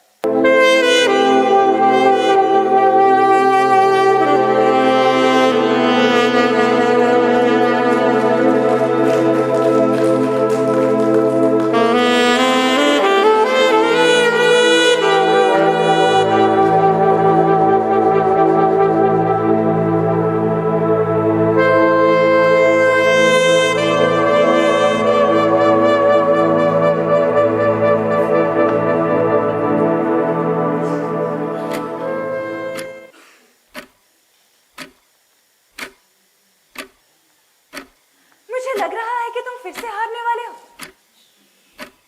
खेलो। मैं अब तक तुम्हारे 2 प्यादे मार चुकी हूँ और एक ऊंट। अभी तक तुम मेरा एक भी मारा नहीं ले पाए। अब तो ऐसा नहीं लग रहा कि तुम जीत पाओगे। देखते हैं, चल खेलो तो सही। हम अब तक कुल 19 बार शतरंज खेल चुके हैं रुद्र। सारे के सारे 19 गेम्स मैं जीती हूँ। अभी बोर्ड पर जो पोजीशन है उससे तो ये अंदाजा लगाया जा सकता है कि मैं 20वीं बार भी जीत जाऊंगी। देखो, तुम इतनी शोर मत हो जाओ। गेम ऑफ स्पोर्ट में हमेशा ये चांस बना रहता है कि हम जीतेंगे, चाहे सर्कमस्टांसेस जैसे भी। जहाँ तक चेस का सवाल है, मेरा आईक्यू तुमसे 30% ज्यादा है। इसका ये मतलब है कि मैं 20वीं बार भी जीत जाऊंगी। देखो, अगर भगवान से प्रार्थना की जाए ना और लक आपका साथ दे तो आप यूं जीत सकते हैं, यूं। भगवान से प्रार्थना? तुमने कहा कि तुम भगवान से प्रार्थना करते हो। हाँ, तो इसका मतलब हुआ कि तुम धार्मिक हो और भगवान में विश्वास रखते हो। मैंने ये तो नहीं कहा कि मैं धार्मिक हूँ। तब तो तुम वाकई पूरे नास्तिक हुए। और तब तो शायद तुम ये भी मानते होगे कि दुनिया की उत्पत्ति बिग बैंग से हुई है। मैं मानता हूँ, लेकिन इस बात का भी कोई सबूत नहीं है कि सब बिग बैंग से पैदा हुआ। चेक। दुनिया के जितने महान साइंटिस्ट हैं ना वो यही मानते हैं कि दुनिया की उत्पत्ति बिग बैंग से हुई है। देखो रुद्र, मैं दुनिया के सभी बड़े धर्म, हिंदुइज्म, जैनिज्म, बौद्धिज्म, सभी की अच्छी जानकारी हासिल कर चुकी हूँ और मैं डार्विन थ्योरी ऑफ एवोल्यूशन और बिग बैंग थ्योरी से भी अच्छी तरह से परिचित हूँ। अब अगर मैं तुम्हारी तरह एक इंसान होती तो मैं तो शायद ये मानती कि मैं ईश्वर की रचना हूँ, ना कि बिग बैंग की उत्पत्ति। एक आम आदमी है जो थोड़ा सा जानता है, थोड़ा नहीं जानता। लेकिन मैं बोल रही हूँ इसका कोई फायदा नहीं है रुद्र। मेरी इस बात का और इस चाल का जो तुमने अभी चली, शय और माँ, तुम फिर से आ गए हो। ये तो तुम्हारी वजह से हुआ। ये जो तुम भगवान बिग बैंग ये सब बातें कर रही थी ना, इसी वजह से ये सब तुम इस वजह से नहीं हारे Of हो। course मैं इसी वजह से आ रहा हूँ। अगर तुम मुझे गेम पे कॉन्सेंट्रेट करने देती तो मैं जरूर जीतता। खैर जो भी हो, तुम ही हारोगे, क्योंकि तुम हमेशा ही मुझसे हार जाते हो। गलती बात है ना, मैं ठीक है मार। इस सब का कोई फायदा नहीं है रुच, तुम खामखा अपने आप को परेशान कर रहे हो। लेकिन अगर तुम चाहो तो मैं तुम्हें जीतने दे सकती हूँ। मैं जीतना चाहूँ, लेकिन तब जब तुम जानबूझकर हार। लेकिन अगर मैं ऐसा नहीं करूंगी तब तो तुम कभी भी नहीं जीत पाओगे। तुम मेरी इंसल्ट कर रही हो, है ना? मैंने ये बस इसीलिए कहा क्योंकि मुझे नजर आ रहा है तुम्हारे लिए जीतना बहुत इंपॉर्टेंट है, जबकि मेरे लिए ये बात मायने नहीं रखती कि मैं जीतूं या हारूं। तुम मुझसे इस तरह से कैसे बात कर सकती हो? हाँ, तुम फिर मुझसे नाराज हो रहे हो। तुम्हें सेक्स चाहिए, तुम मुझसे थोड़े शांत हो जाओगे। you know what? You are pervert, you know pervert. अब मैंने क्या गलती की? नहीं, तुमने गलती नहीं की है। गलती तो मैंने की है। तुम्हें जो यहाँ लाया हूँ, मैं तुम्हारे साथ नहीं रह सकता। एक सेकंड नहीं रह सकता। मैं जा रहा हूँ। बाहर बारिश हो रही है रुच। मैं छाता लेकर जाऊंगा, छाता लेकर। ठीक है।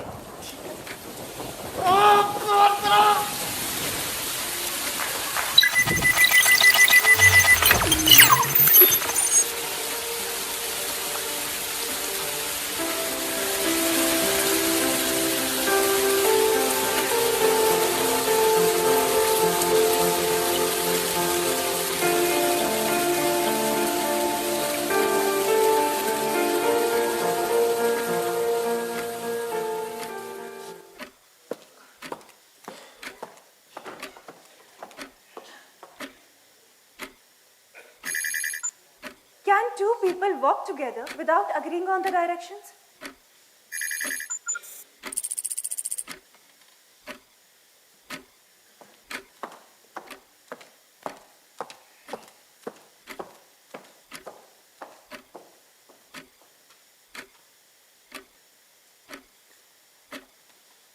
हाय रुच, आज तुम्हें आने में बहुत देर हो गई। तुम्हारा खाना ठंडा हो चुका है, मैं गर्म कर दूं? नहीं, मत करो, मुझे भूख नहीं। लेकिन अब तक तो तुम्हें ज्यादा भूख लग रही होगी, तुम रोज से 1 घंटा देरी से आए हो। मैंने कहा ना मुझे भूख नहीं है। लेकिन तुम्हारा खाना तैयार है। मैंने कहा ना मुझे भूख नहीं है। ना ठंडा खाना ठंडा। क्या बात है, किसी से झगड़ा हो गया है क्या?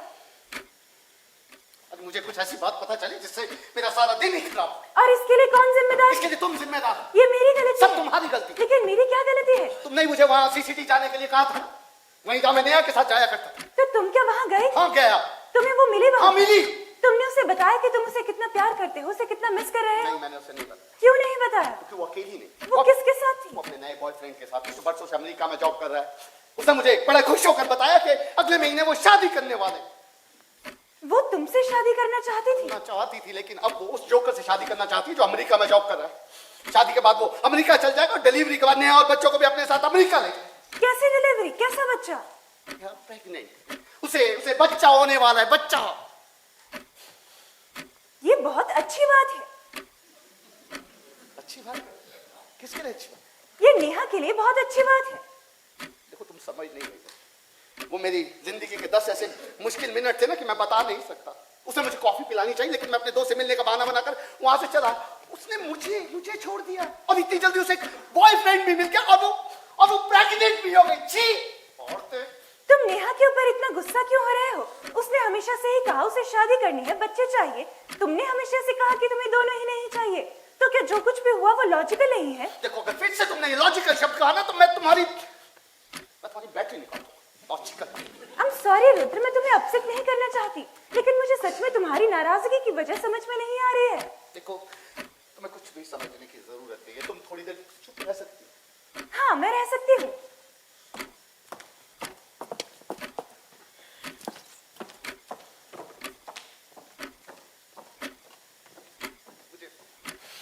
मुझे सीसीडी जाना चाहिए। मुझे उसे प्रपोज करना चाहिए। वो मेरा बच्चा होता, मेरा। इस तरह की जिंदगी नहीं चाहता था मैं, किसी और तरह।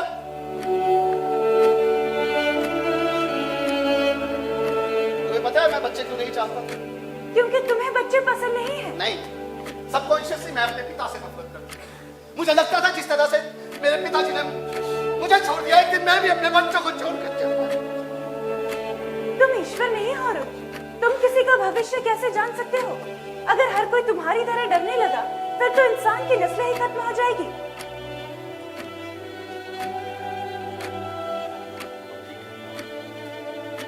हम शाम को शॉपिंग पे चलेंगे और तुम्हारे लिए नई ड्रेस। क्यों? ताकि मैं उन जोकरों को ये दिखा सकूं कि मेरे पास उनसे मच यंगर और सुंदर कोई है। क्या इससे तुम्हारी उदासी और नाराजगी कुछ कम हो जाएगी? नहीं, वो तो नहीं होगी, लेकिन अब कुछ नहीं किया जा सकता। मैं उसे भूल जाऊं, हमेशा के लिए भूल जाऊंगा, हमेशा के लिए।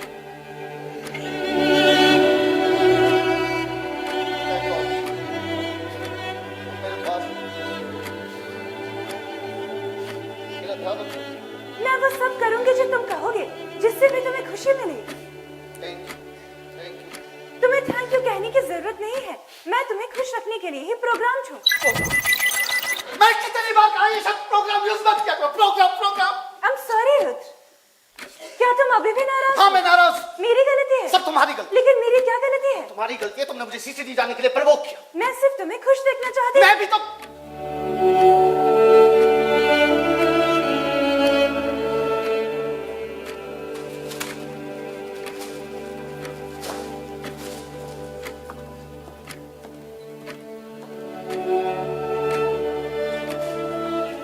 आजकल तुम ज्यादा अखबार पढ़ते हो और ज्यादा टीवी देखते हो, ऐसा क्यों है?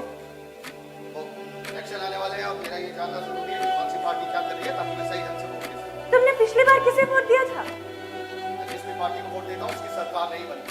ऐसा क्यों है? शायद मैं losers को वोट दूं। और नेहा ने किसे वोट दिया था? मेरे से opposite पार्टी। यानी उसने विनर्स को चुना था। लेकिन तुम्हें हमेशा नेहा की बात क्यों करती रहती है? क्योंकि तुम सबसे ज्यादा उसी के बारे में बात करते हो। मुझे ऐसा लगता है जैसे मुझसे कहीं ज्यादा खुश तुम उसके साथ थे। मैं उसकी सारी नॉलेज और कैपेबिलिटीज को हासिल कर लेना चाहती हूँ, इसीलिए।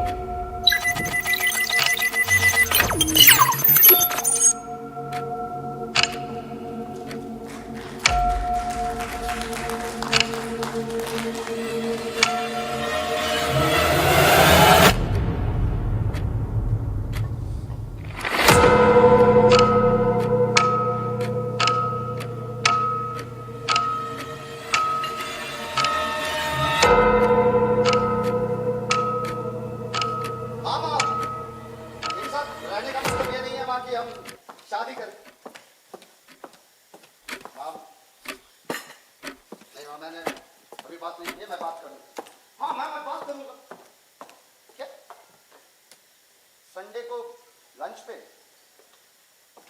माँ मैं आ जाऊंगा, पर मैं माया को लेकर शोर नहीं हूँ भाई, उससे और भी तो काम होते हैं ना माँ। मैं क्यों चाहूंगा कि मैं आपसे करना माँ, अभी वो घर पर नहीं है, जब घर पर होगी मैं बात कर, मैं खुद बात करूंगा। ओके माँ मैं लेट हो रहा हूँ। हाँ तुमने फिर अपनी माँ से झूठ कहा कि मैं घर पर नहीं हूँ। हाँ तो तुम बार बार इतना झूठ क्यों बोलते हो? एक बार झूठ बोलना सच बोलने से बेहतर होता है, समझे? अब वो माँ हमें लंच पर घर बुला रही, तो तुम उनकी इच्छा पूरी क्यों नहीं कर लेते? अच्छा माँ हमारे लिए बहुत सारा खाना बनाएगी, तुम खाना खा नहीं सकती हो और माँ को ये बुरा लगेगा, इसलिए मैं नहीं चाहता कि माँ को पता लगे कि तुम एक डॉल। इसका मतलब है मैं तुम्हारे साथ तुम्हारी माँ के घर कभी नहीं जा सकती? हाँ नहीं जा सकती, उन्हें थोड़ा बुरा लगेगा पर ठीक है। एक मिनट, हम माँ से ये कह सकते हैं कि तुम्हारा डेंटिस्ट के बाद ट्रीटमेंट चल रहा है, अभी अगले 5-6 घंटे तक तुम कुछ खा पी नहीं सकती हो, राइट है ना? लेकिन तब तो हम दोनों ही झूठ बोलेंगे। देखो तुम्हें अगर रियल वुमेन की तरह बिहेव करना है ना, तो ये सब कुछ करना होगा। माँ तुमसे इकोनॉमिक क्राइसिस की बात करेंगी, मतलब वो अपने पेंशन के बारे में पूछेंगी, बताएंगी कि कैसे चीजों के दाम बढ़ गए हैं, है ना? इधर उधर की बातें करेंगी, तो तुम्हें इस तरह से रिएक्ट करना है जैसे तुम सब समझ रही हो, समझी? ठीक है रुद्र, मैं सब वैसे ही करूंगी जैसा तुम कहोगे। गुड। वो तुमसे इधर उधर की बातें करेंगी, है ना? तुमसे वो बताएंगी कि जब उन्हें नेहा से मिली तो वो कितनी खुश थी, फिर जब उनका ब्रेकअप हो गया हम दोनों का तो वो कितनी दुखी हुई था। मैं माँ से कहूँ देखो माँ के सामने नेहा की बात मत करो, उसे अच्छा नहीं लगेगा। फिर मैं माँ से कहूंगा माँ अगर तुम्हें कुछ काम कराना है घर का तो वो बता दो, तो वो कहेंगी अपने पिताजी के चैरिटी वाला वो काम कर दो। तो मैं पता माँ से कहूंगा माँ मैं अभी नहीं कर सकता, गर्मियों की छुट्टियों में करा दूंगा। तो माँ पता क्या बोलेगी, पिछले 10 साल से यही कह रहा है, छुट्टियों की छुट्टियों में करा दूंगा, गर्मियों की छुट्टियों में करा दूंगा, कराया तो है नहीं। तुम अपनी माँ से मिलने क्यों जाते हो जब तुम्हें पहले ही पता है कि वो क्या कहेंगी? मेरी माँ की जिंदगी में मेरे अलावा और कोई नहीं है जिससे वो बात कर सके, इसलिए अब तुम्हारे लिए एक नई ड्रेस खरीदेंगे। क्यों?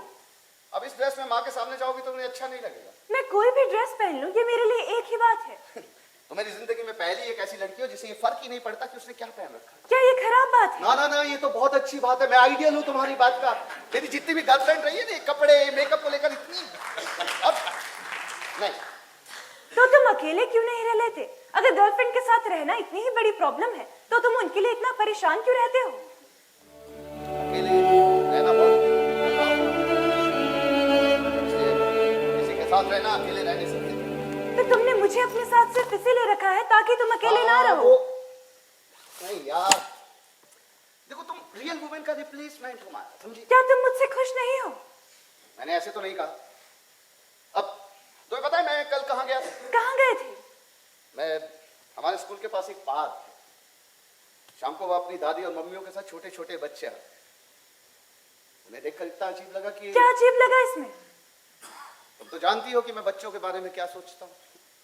मेरे स्कूल में भी बच्चे हैं लेकिन वो इतने छोटे नहीं, लेकिन ये जो छोटे बच्चे होते हैं ना, ये जब हंसते हैं गाते हैं तो लगता है मैं बूढ़ा होना चाहता हूं। क्या बूढ़ा होना अच्छा नहीं है? नहीं, बूढ़ा होना बिल्कुल भी अच्छा नहीं। तो क्या तुम इसे रोक सकते हो?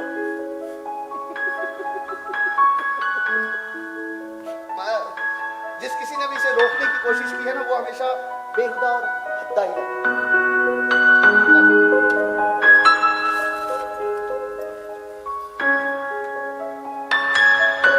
बेहुदा और भद्दा?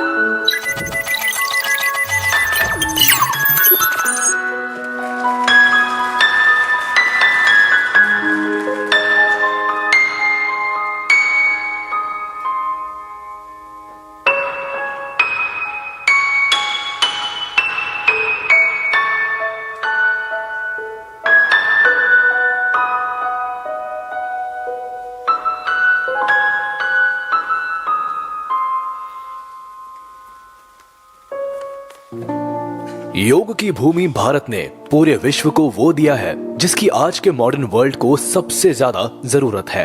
हम बात कर रहे हैं योग की। 21 जून को हर साल बड़ी शान से मनाया जाने वाला इंटरनेशनल योगा डे आज भारत में ही नहीं बल्कि विदेशों में भी कई लोगों को एक स्वस्थ जीवन दे रहा है। खुद साइंस भी इस बात पर ठप्पा लगाती है कि योगा ह्यूमन ये तुम बॉडी क्या के कर लिए रहे हो? संजीवनी से कम नहीं मैं है। योगा ये कर आपकी दुखती कमर, देखो, मैं तुम्हें सिर बताता हूँ योगा दर्द, कैसे। थकावट सांस लो, और बॉडी पेन ऐसे जैसी झुको, परेशानियों नीचे, को चुटकियों में सांस लो, भगा पीछे सकती जाओ, है। ऐसे। ऐसे में चलिए आज हम आपको कुछ ऐसे योगासन बताते हैं जो न केवल आपके शरीर की फिजिकल स्ट्रेंथ बढ़ाते हैं बल्कि मेंटल स्ट्रेंथ को भी 2 गुना कर देते हैं। नंबर 10 चाइल्ड्स पोज बालासन। तुम्हें रोज योगा करनी बालासन का चाहिए। नाम सुनकर जब इसे से हम बच्चों साथ का रह आसन रहे मत हैं, समझ लगभग लीजिएगा 5 क्योंकि महीने में योग से तुम्हारा जुड़ने वजन वाले 5 किलो नए बढ़ चुका है। वो इस वजह से नहीं बढ़ा है, वो सब तुम्हारी वजह से बढ़ा है। ये भी मेरी गलती है। सब तुम्हारी गलती है। तुम ये जो इंडियन कॉन्टिनेंटल चाइनीज पता नहीं क्या क्या खिलाती रहती हो। मुझे ऐसा लगता है कि इस वजह से हुआ है क्योंकि तुम पूरा दिन इसी कुर्सी पर पड़े रहते हो। क्या मतलब इस कुर्सी पर पड़े रहते हो? हैं? हो जाओ, देखो वो पिज्जा वाला आया होगा, जाओ पिज्जा लेकर आओ। तुम योगा करने के बाद पिज्जा खाओगे? भाई कौन सी किताब में लिखा है योगा करने के बाद पिज्जा नहीं खा सकते? लेकिन ये काफी इलॉजिकल बात है। अगर तुम योगा करने के बाद पिज्जा खा लोगे। 1 मिनट, जाओ। ये बहुत ही इलॉजिकल बात है, अगर योगा करने के बाद पिज्जा।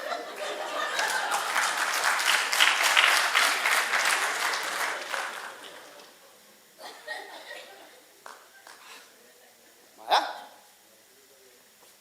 माया, तुम्हारा पिज्जा। कितनी देर कहाँ लगा दी? वो पिज्जा डिलीवरी वाला मुझसे बात करना चाह रहा था। हेलो, ओए।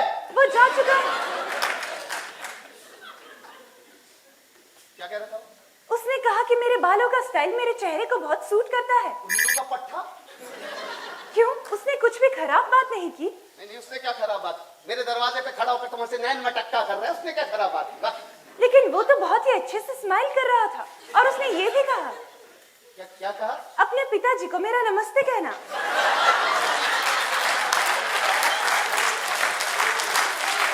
देखने में कैसा था वो?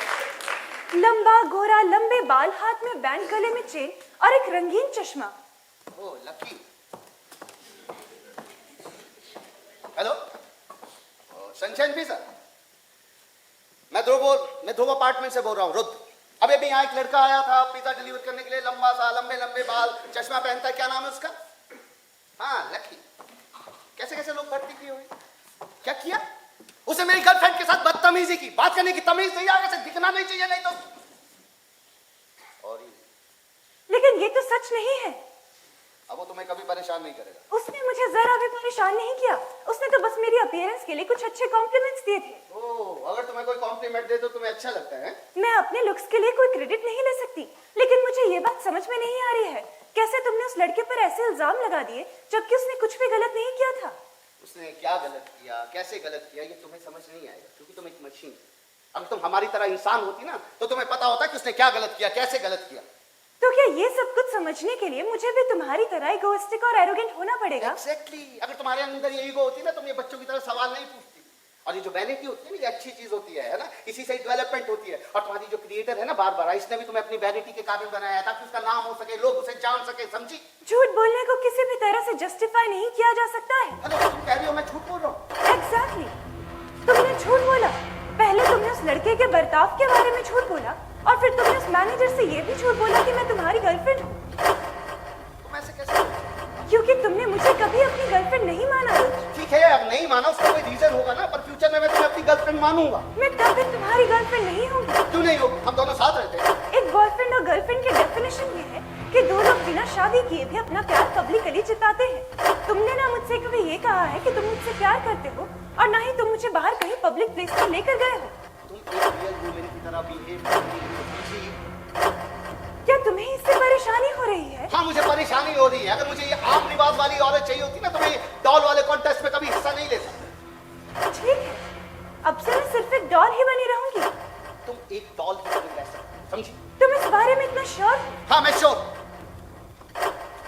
तुम्हारा पिज्जा ठंडा हो रहा है। हो रहा नहीं है, वो हो चुका है। मैं प्लेट लगा दूं? मुझे भूख नहीं। क्यों? जब तुमने पिज्जा ऑर्डर किया था तब तो तुम्हें बड़ी भूख लग रही थी। लेकिन तुम्हारे वो पिज्जा वाले के चक्कर में, तुम्हारे फालतू के सवाल के चक्कर में मेरी भूख मर गई। तुम हर बात पर गुस्से में रहते हो, हर चीज तुम्हें नापसंद होती है और हर बात पर गलती किसी दूसरे की ही होती है। अब कुछ मत, समझी? ठीक है रुद्र, मैं चुप हो जाती हूँ। मैं तुम्हें चुप होने को नहीं कह रहा हूँ, मैं ये कह रहा हूँ कि वो बात किया करो जो मुझे अच्छी लगे, समझी? क्या तुम नेहा से भी यही एक्सपेक्ट किया करते थे हमेशा?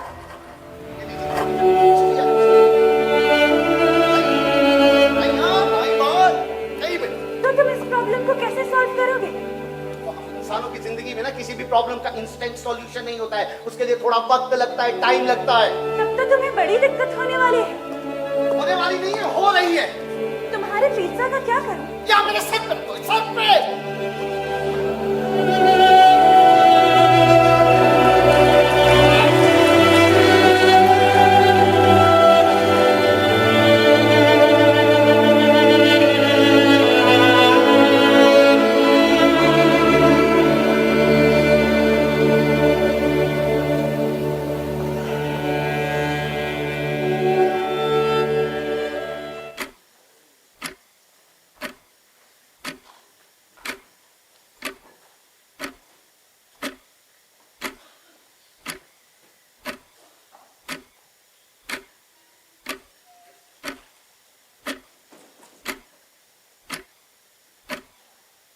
AI is not a man versus machine saga. It's in fact a man with machine synergy.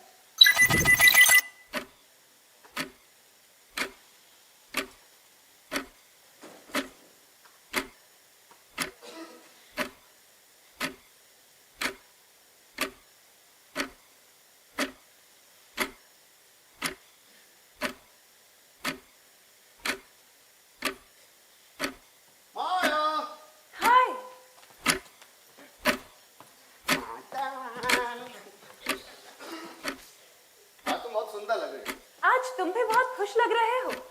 Call करके क्यों नहीं बताया कि आज देरी से आओगे? हमारे स्कूल में फंक्शन था, वहीं देरी हो गई। तुम्हें पता है, आज मुझे एक बात पता लगी। नेहा के स्कूल से टीचर आई, मुझसे रहा नहीं गया तो बातों ही बातों में मैंने नेहा के बारे में पूछ लिया। तो मुझे पता चला कि उसका जो बॉयफ्रेंड था ना, उसे छोड़कर अमेरिका गया और जनाब ने पहले से ही शादी कर रखी थी और उसके 2 बच्चे भी। अब बेचारी नेहा को जब ये पता लगा तो उसने अपने आप को एक कमरे में बंद कर दिया। ये तुम्हारे लिए एक चांस है। कैसा चांस? उसे वापस जीत पाने का। तुम्हें ने कहा था कि तुम नेहा से कितना प्यार करते हो, उससे शादी कर लेनी चाहिए थी, उसके साथ बच्चे देखो, पैदा। देखो, अब वो किसी और के बच्चे की मां, ऐसे मत। तो क्या अब तुम नेहा से बिल्कुल भी प्यार नहीं करते? ये सब छोड़ दो, मैं तुम्हारे लिए क्या लेकर आया। क्या लाए हो? बताता हूँ। I'm sure तुम अपनी बाकी की जिंदगी अकेले नहीं रहना चाहते। बिल्कुल नहीं रहना चाहता। कल तुम्हें आज वो 6 महीने पूरे हो जाएंगे। कल एजेंसी वाले आएंगे, हम एक नया कॉन्ट्रैक्ट साइन करेंगे, फिर तुम हमेशा के लिए मेरी बताओगे। तुमने वो डायरी बनाई है और हमारी लाइफ के रेगुलर ईमेल रिपोर्ट्स भेजे हैं। हर रोज बनाई है, हर रोज लिखा है तुम क्या करती हो, मुझे कैसे महसूस होता है। आज आखिरी ईमेल भेजूंगा और तुम फिर हमेशा के लिए मेरी बताओ। तुम इस बारे में इतना श्योर कैसे हो? क्यों, मैं तुमसे सेटिस्फाइड हूँ। लेकिन ये तो तुमने कभी भी नहीं दिखाया। क्या? अपना सेटिस्फैक्शन वो तुमने कभी नहीं दिखाया। हाँ, तुम अक्सर शिकायत करते रहते थे और अपना डिससेटिस्फैक्शन जरूर दिखाते थे। तुम कहना क्या चाहते? यही कि डॉल्स परमानेंटली उन्हीं यूजर्स को अलॉट होती है जो खुद डॉल से सेटिस्फाइड है और जिनसे डॉल भी सेटिस्फाइड है। चेक।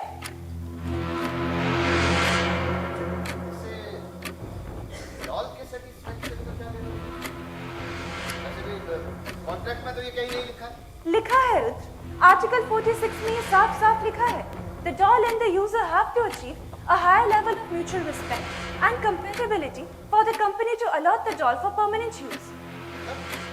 मतलब ये कि साथ साथ बिताई हुई जिंदगी में डॉल का इंप्रेशन भी उतना ही इम्पोर्टेंट है।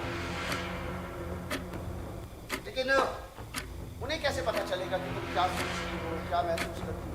वो लोग ये असेस करने के लिए कल आ रहे हैं। मेरा तुम्हारे साथ जो कुछ भी एक्सपीरियंस रहा वो सब कुछ मेरी मेमोरी में सेव है। आज मैंने वो सब कुछ चेक किया था। तुम्हारे बारे में मेरी रिपोर्ट जरा भी पॉजिटिव नहीं है। तुम मजाक कर रही हो? मुझे मजाक करने के लिए प्रोग्राम नहीं किया गया है। मतलब तुमने आदमी के रूप में मुझे नेगेटिव रेटिंग। एग्जैक्टली। तुम जेलस हो, सेल्फिश हो, बेअदब हो, बदतमीज हो। तुमने हमेशा से सिर्फ अपना और अपनी ही खुशियों का ध्यान रखा है। तुमने मुझ में कभी कोई इंटरेस्ट नहीं दिखाया और तुमने मेरी इंसल्ट भी की है। You know what? एक डॉल, एक ऑर्डिनरी डॉल, इसके अलावा कुछ नहीं, समझी? Yes, Rudra, I'm just a doll क्योंकि तुमने मुझे वैसे ही ट्रीट किया है, just like a doll। अगर तुमने मुझे एक प्रिंसेस की तरह ट्रीट किया होता तो शायद मैं भी एक प्रिंसेस होती और कल मैं तुम्हें पॉजिटिव रिव्यू देती। ये एक लेसन है जो तुम्हें सीख लेना चाहिए। तुम्हारी पार्टनर इस बात का रिफ्लेक्शन है कि तुम उससे कैसे बिहेव करते हो।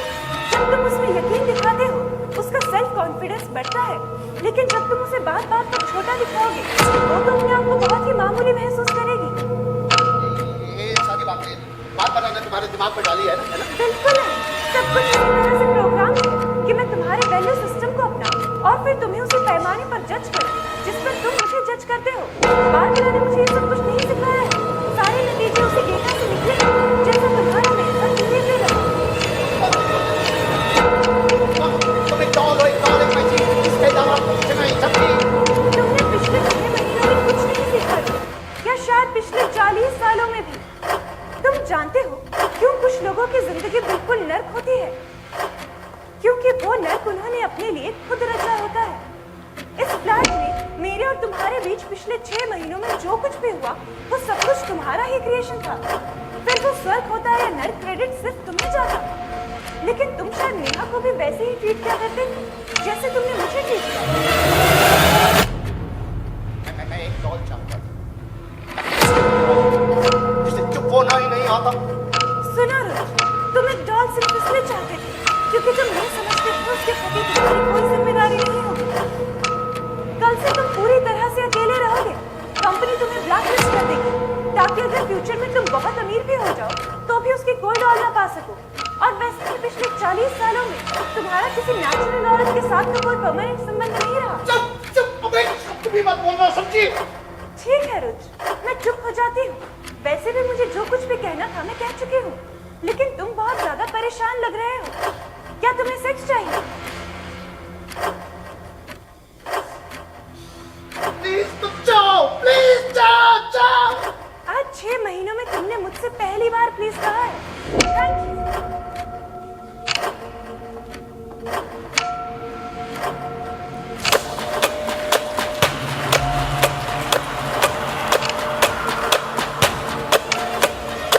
तुम बेअदब हो, बदतमीज हो, सिर्फ अकेले रहना ही डिजर्व करते हमेशा हो। सिर्फ अपना और अपनी ही खुशियों का ध्यान रखा है। अकेले रहना ही डिजर्व करते हो। अकेले रहोगे। तुम्हारा किसी नेचुरल औरत के साथ तो कोई परमानेंट संबंध रहा ही नहीं। तुम अकेले ही रहना डिजर्व करते हो। तुम हर दम चिड़चिड़े रहते हो, हर बात पर गलती किसी दूसरे की ही होती है। तुमने नेहा के साथ भी ऐसा ही किया था। नेहा ने तुम्हें छोड़कर बिल्कुल ठीक किया।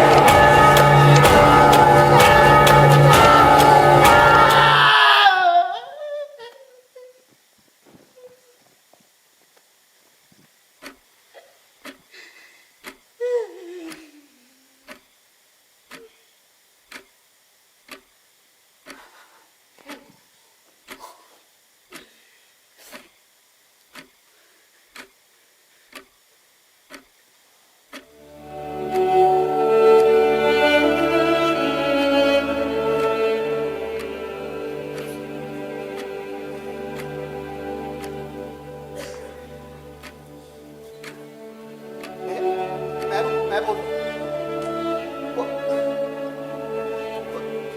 तुम्हारी कुलीग मिली थी, उससे पता चला। मुझे बहुत दुख हुआ। मुझे क्यों खुशी होगी नेहा, ऐसा क्यों कह रही? वो मैं चाहता हूँ कि हम दोनों मिले, दोनों ड्रिंक लें और बात करें। बाहर नहीं आना चाहिए। देखो मैं घर आ जाता हूँ, कुछ पूछा पड़ा है। देखो तुम चाहो तो हम चीजें फिर से सुलझा सकते हैं। just to talk, हाँ। एड्रेस बताओ। हाँ, ब्रिज के पास। I swim half an hour. just to talk बस, हाँ।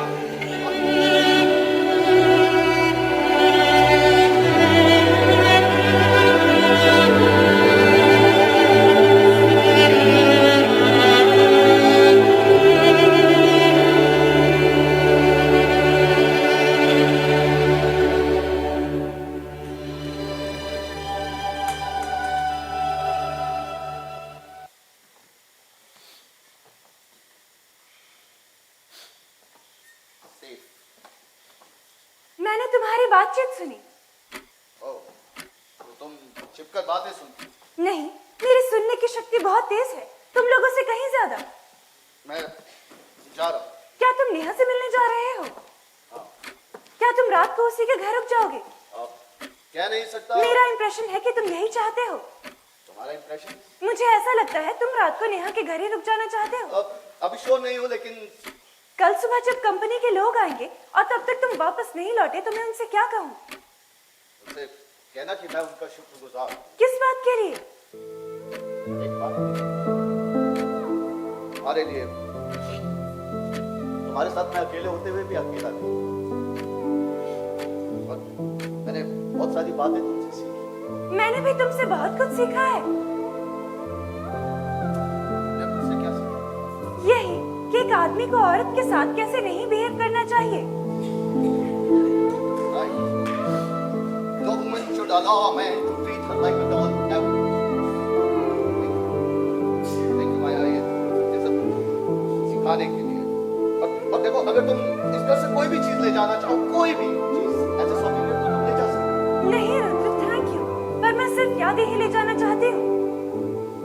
If it breaks your heart but opened your eyes, take that as a win.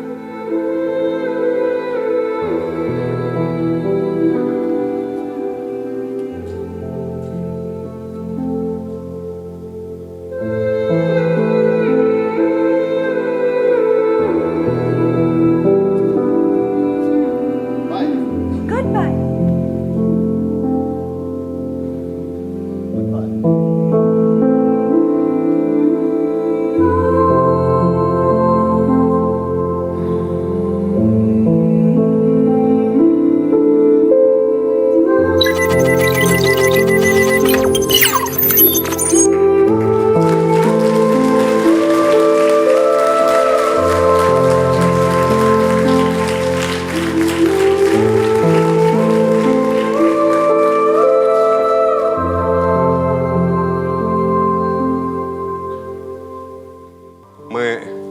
सबसे पहले हमारे माननीय अतिथि श्री दीप भाटिया जी और माननीय सुदेश शर्मा जी से अनुरोध करूंगा कि कृपया मंच पर आए।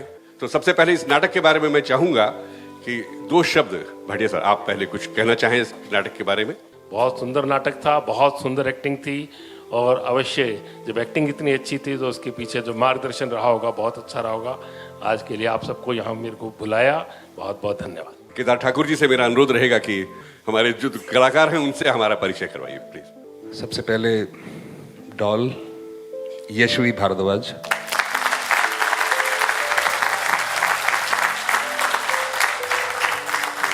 और इनके साथ थे रूपेश भीमटा। मेरे साथ बैकस्टेज टीम राखी राठौर, ये स्टेज मैनेजर है, स्टेज मैनेजमेंट जितना भी सब कुछ। रोहित कमल म्यूजिक।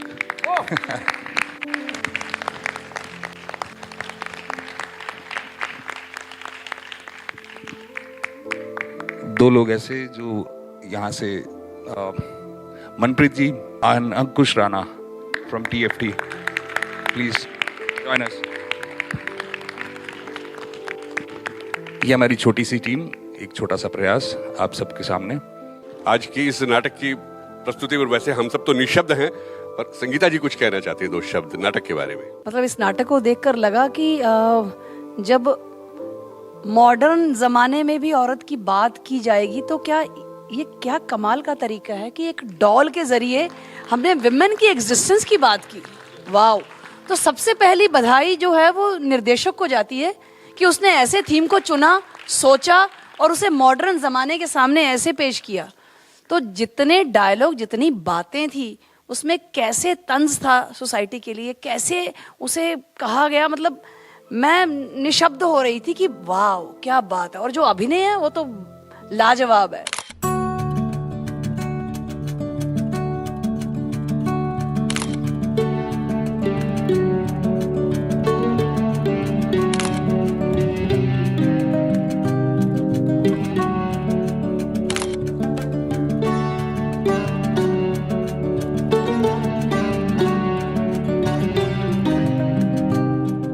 आज का नाटक मंचन देखकर सचमुच निशब्द रह गए। द डॉल आज प्ले हमने देखा और सबसे पहले तो चंडीगढ़ संगीत नाटक अकेडमी को हम बधाई देते हैं जिन्होंने ऐसे अच्छे अच्छे नाटकों को हमारे शहर चंडीगढ़ में लेकर आए।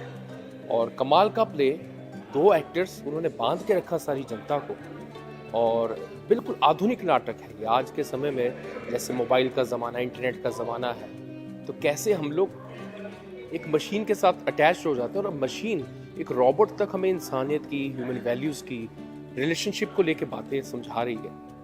बहुत बड़ा मैसेज, मतलब बड़ा ही फ्रेश प्ले हमें लगा ये आज। इसके लिए सारी टीम को बहुत बहुत बधाई। इसके बारे में मेरे हस्बैंड ने ऑलरेडी देखा हुआ था शिमला में and he was fascinated by it. तो उन्होंने मेरे को बोला कि जब भी यहाँ आएगा तो हमने देखना ही देखना है। तो आज हमने देखा वाकई एक मॉडर्न लाइफ कैसी है और एक मतलब मैन की क्या उसकी ईगो है या क्या है कि इवन वो एक मशीन में भी वो अब अपना उस पर भी अपना सारा कुछ थोपना चाहता है।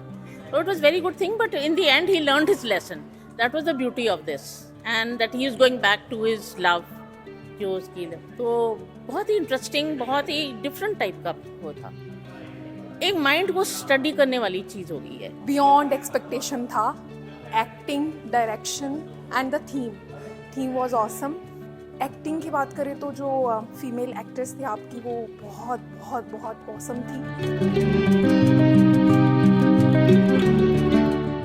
चंडीगढ़ में नाटक करना हमेशा से एक बेहतर एक्सपीरियंस रहा है। ये दूसरी बार है जब हम अभी 1 महीने 1.5 महीने के अंदर दूसरी बार हम यहाँ पहुँचे हैं, और मुझे लगता है कि यहाँ एक बड़ा हेल्दी सा एटमॉस्फेयर है फॉर थिएटर। यहाँ चंडीगढ़ के टैगोर थिएटर में जो रिहर्सल स्पेसेस है हर टाइम एक्टिव हैं, लोग काम कर रहे हैं, एक दूसरे को सपोर्ट कर रहे हैं। इसके लिए बधाई के पात्र हैं यहाँ के रंगकर्मी, खासतौर पे सुदेश शर्मा जी, अभिषेक शर्मा जी, सब लोग जो लीड कर रहे हैं एक्चुअली इस चंडीगढ़ के थिएटर को। हमेशा की तरह नाटक का अनुभव तो बहुत ही अच्छा रहा इस बार भी। और इसके लिए थैंक्स करूँगा चंडीगढ़ संगीत नाटक अकेडमी को और भाषा कला एवं संस्कृति विभाग हिमाचल प्रदेश को, जिनकी बदौलत यहाँ ये इस फेस्टिवल में हम लोग ये नाटक कर पाए।